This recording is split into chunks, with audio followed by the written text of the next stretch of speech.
歡迎收睇屈機論，我係彭恒基。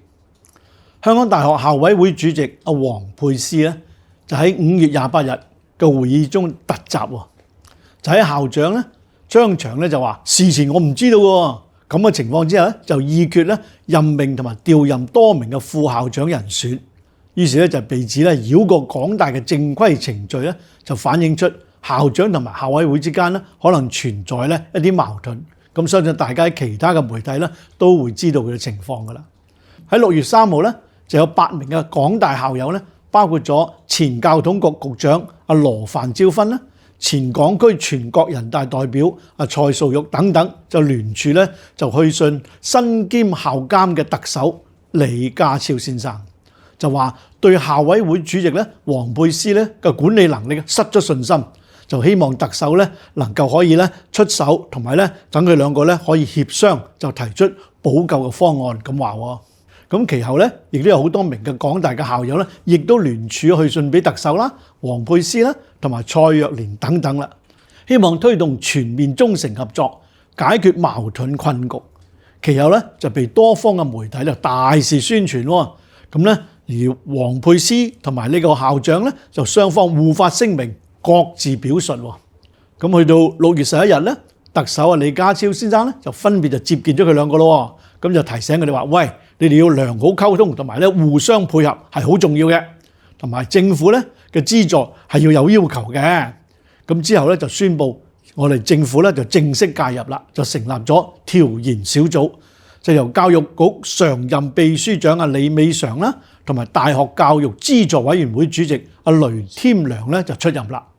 咁目標咧就包括咗釐清事實啦、協調內部溝通啦、協助各方嘅配合啦，同埋仲有建議改善措施，要確保大學咧係妥善咧運用公帑咁話。我咧就作為港大嘅校友咧，亦都係聯署人之一。今日咧，等我哋嚟咧，從呢個管理學嘅角度同埋易經嘅智慧咧，去傾傾呢件事嘅關鍵同埋佢嘅影響啦。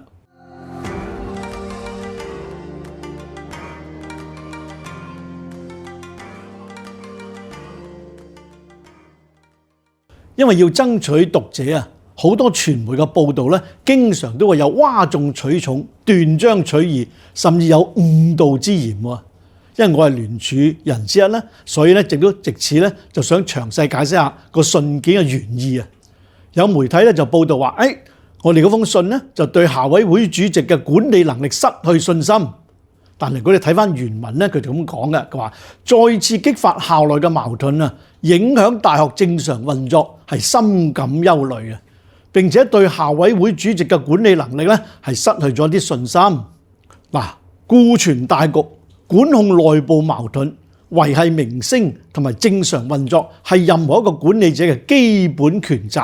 而呢封信嘅重點咧係矛盾嘅浮現，其次啊先至話喂，因為咁嘅原因，主席嘅管治能力好似有啲問題噃，而唔係專門針對個人嘅是非。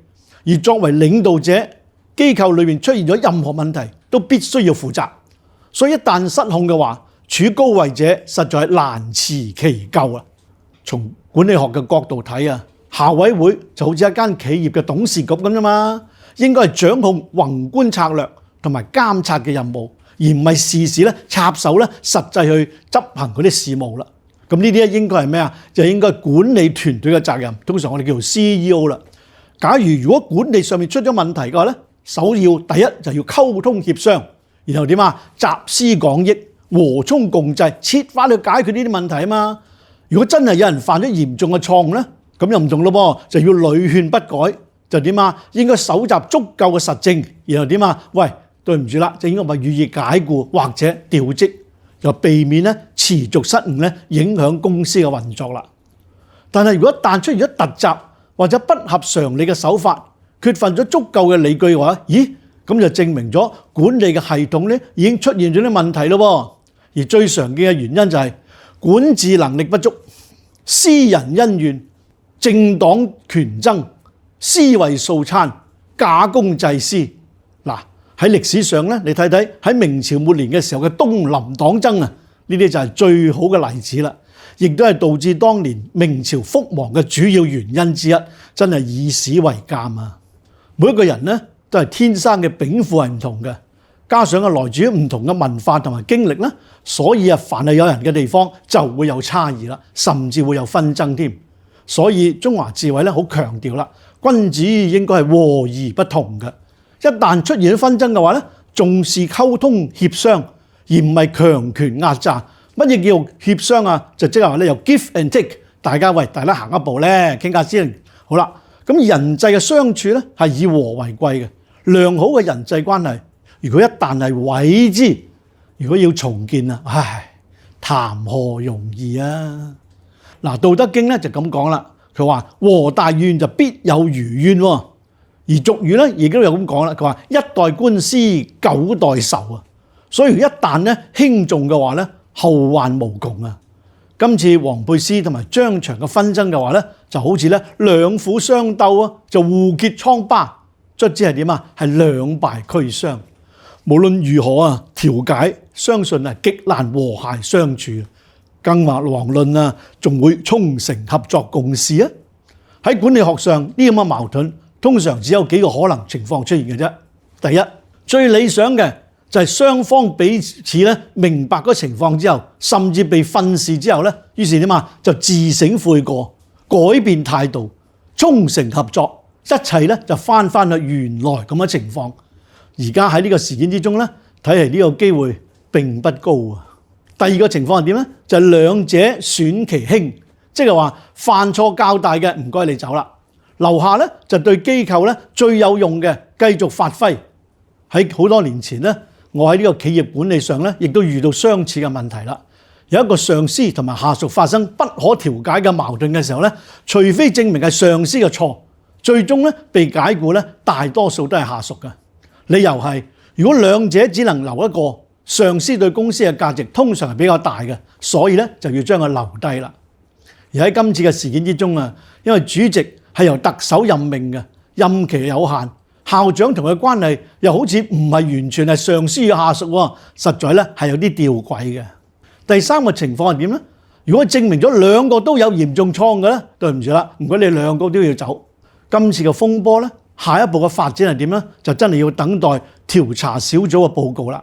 至於處理爭訟嘅矛盾啊，大家要明白，中國咁多千年歷史，分分鐘有好多紛爭啦。所以易經咧，好早咧就喺佢訟卦之中咧就指出啦。佢話佢係因由同埋佢嘅解決之道。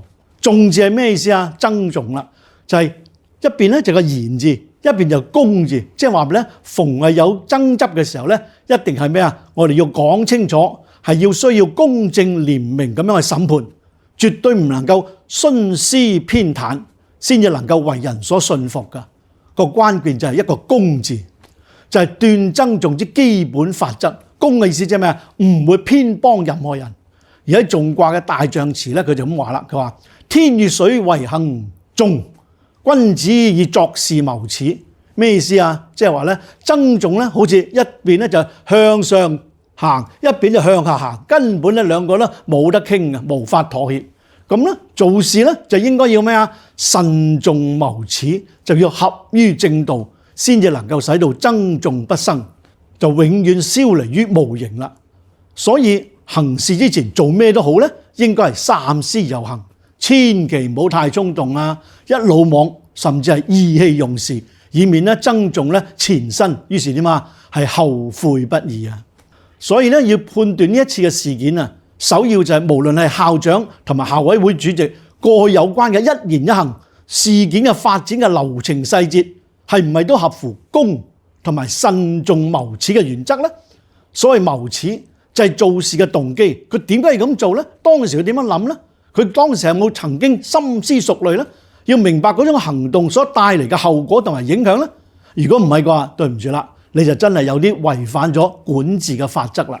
有咗爭訟咧，就要力求化解咯喎。所以咧喺訟卦嘅卦辭咧，一開宗明義咧，佢就咁講啦。佢話：訟有夫疾剔中吉中凶，利見大人，不利涉大川。好似密碼咁，其實就好簡單嘅啫。短短幾個字咧，就已經點出晒解決紛爭之道啊！就係力求中正之人。要秉公處理，令到雙方都能夠心服口服，從此咧就消除彼此雙方嘅恩怨啦、心結同埋芥蒂。今次特首任命成立呢個調查小組咧，完全係正確嘅決定。而佢哋必須要注意嘅咧係乜嘢咧？第一，咩叫夫啊？夫就係有夫，就以誠信咧去陳述實情或者冤情。今次港大風波所牽涉嘅流程同埋細節極多，而眾說紛紜噃，所以小組咧有責任要釐清整個事情嘅細節。因為咧，黃佩斯咧話今次咧人事調動早已經話咗俾校長聽㗎啦，但係咧張翔校長你話喂冇呢件事噃，咁樣佢冇通知我喎。嗱，喂，同一樣嘢兩個唔同講法喎，其中係咪有人喺度講大話咧，或者純粹係誤會咧？而作為高層嘅管理者，誠信係最基本嘅要求，就從呢一件事就可以自然分得出對同埋錯啦。第二點咧就係窒啦，窒即係絕窒。即係將呢啲咁嘅窒息嘅地方咧，將佢滅絕咗佢。因為點啊？因為呢啲咁嘅怨恨啊，佢哋係咧窒息咗，令到嗰啲渠道咧唔通啦，就咧抑鬱咧就難消啦，就屢起增重。為求徹底解決過咧，就必須要杜絕增重嘅源頭啦。而將個源頭咧，要將佢消失於無形，先至能夠永無後患啊！一旦發現咗矛盾嘅源頭，就必須要提出改革之道咯噃。如果唔係嘅話咧，呢類紛爭咧仍然咧有可能死灰復燃嘅噃，後患無窮啊！真係嗱，藉住今次嘅調查，應該係點啊？順勢咧就涉獵到大學嘅改革啦，同埋咧多年積集嘅漏洞同埋不公，然後提出咩啊改革嘅建議，經過諮詢同埋研討之後，然後真真正正付諸實行。如果唔係嘅話，香港大學可能因為積習難返，無法繼續向前邁進啊！其中一個需要改革嘅，可能正係各自為政嘅部門學系嘅文化、層層疊疊嘅官僚制度同埋繁複而不合理嘅程序，而咧必須要培養與時並進、積極進取嘅大學文化。好啦，跟住咧個剔字咯，剔就係戒剔。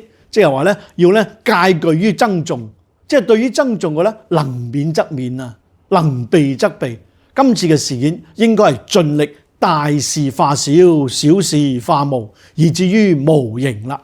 但係同時要注意咧，就係整體嘅公關形象喎，尤其喺國際上嘅聲譽喎，真係人言可畏㗎。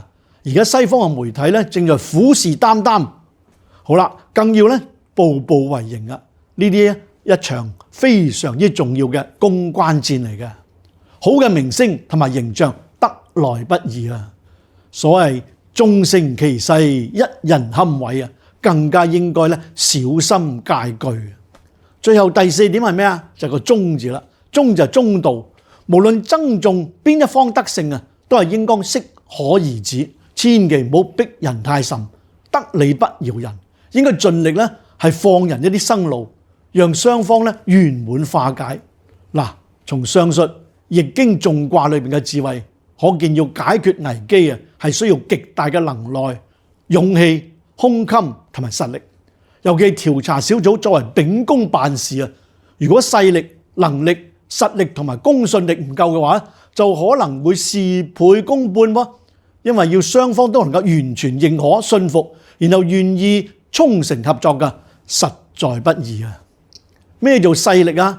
其實勢力就牽涉到權力同埋財力嘅元素，因此可能需要加入更多有實力、有學養同埋有地位嘅社會人士，譬如我哋嘅前嘅校委會主席啦、專業嘅管理顧問等等咧，進行調解，並且咧檢討陋習，提出高瞻遠矚嘅改革方案。